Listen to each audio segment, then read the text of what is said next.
Assalamualaikum warahmatullahi wabarakatuh. Perkenalkan, saya Rahmi Safitri, calon guru penggerak angkatan 6 tahun 2022 dari SMP Negeri 1 Martapura Barat, Kabupaten Banjar, Provinsi Kalimantan Selatan.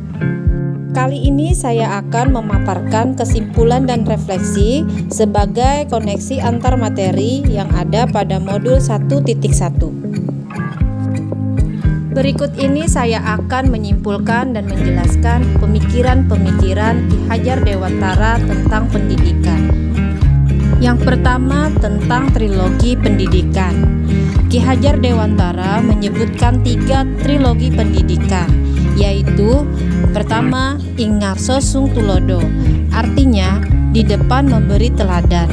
Dalam hal ini, peranan guru sangat besar untuk menjadi teladan bagi peserta didik.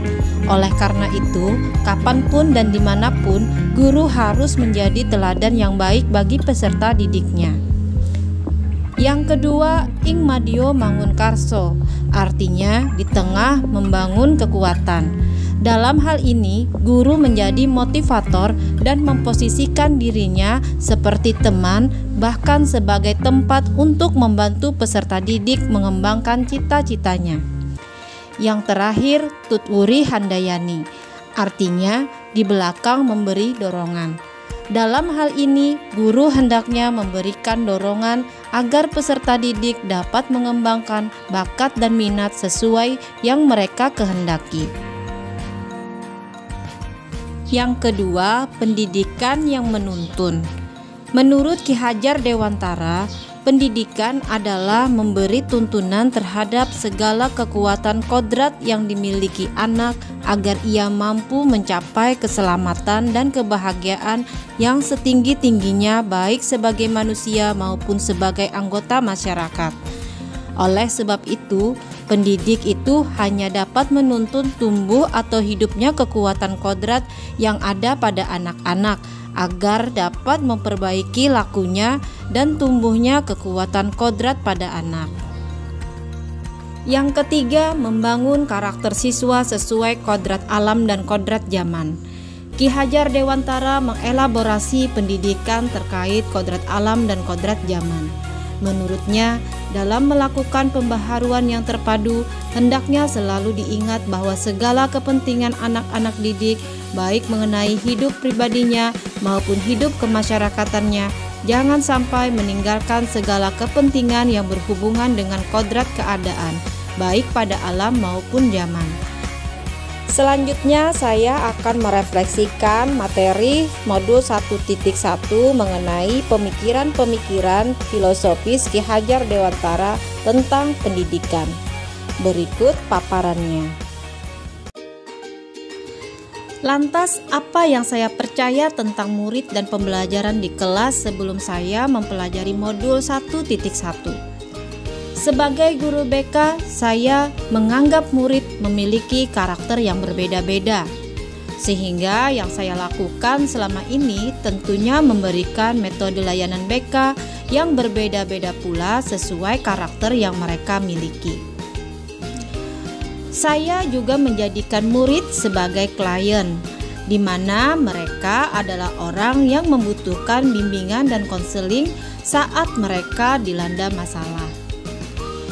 Saya menilai sikap peserta didik berdasarkan perubahan sikapnya dari sebelum dan sesudah diberikan layanan bimbingan dan konseling. Terakhir, saya merasa masih kurang memiliki media layanan yang inovatif dan kreatif untuk menarik minat murid mengikuti layanan bimbingan klasikal di kelas. Selanjutnya, apa yang berubah dari pemikiran atau perilaku saya setelah mempelajari modul 1.1? Sebagai guru BK, tentunya saya lebih menyadari bahwa pemikiran Ki Hajar Dewantara sudah sejalan dengan tujuan layanan BK, yakni membantu peserta didik secara kritis untuk membantu memahami perasaan positif dan orientasi nilai bagi pengembangan kepribadian dan kemandirian peserta didik, serta membantu pertumbuhan sekolah menjadi lebih produktif.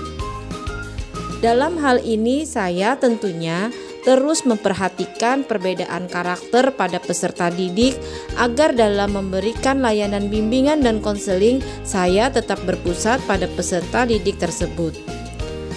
Saya juga tetap melakukan asesmen dalam menggali data terkait dengan apa yang diinginkan atau yang sangat dibutuhkan peserta didik agar mencapai keselamatan dan kebahagiaan yang setinggi-tingginya baik sebagai seorang manusia maupun sebagai anggota masyarakat.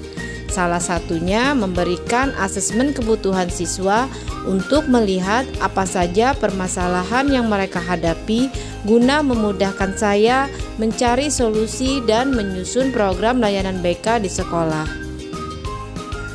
Selain itu, saya juga akan membuat media inovasi yang lebih kreatif dan mencari variasi metode pembelajaran atau layanan BK agar layanan bimbingan klasikal di kelas menjadi lebih optimal dan menyenangkan. Selanjutnya, apa yang dapat segera saya terapkan lebih baik agar kelas saya mencerminkan pemikiran Ki Hajar Dewantara?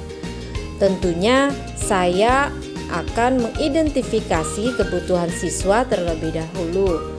Kemudian saya harus menjadi seorang guru penuntun yang memberikan teladan yang baik kepada peserta didik. Kemudian saya akan merancang layanan bimbingan dan konseling yang lebih menyenangkan. Dan terakhir, saya pastinya harus tetap memberikan pelayanan yang berpusat pada siswa atau student center. Demikian kesimpulan dan refleksi yang dapat saya sampaikan mengenai pemikiran-pemikiran filosofis Ki Hajar Dewantara pada modul 1.1. Semoga bermanfaat. Wassalamualaikum warahmatullahi wabarakatuh.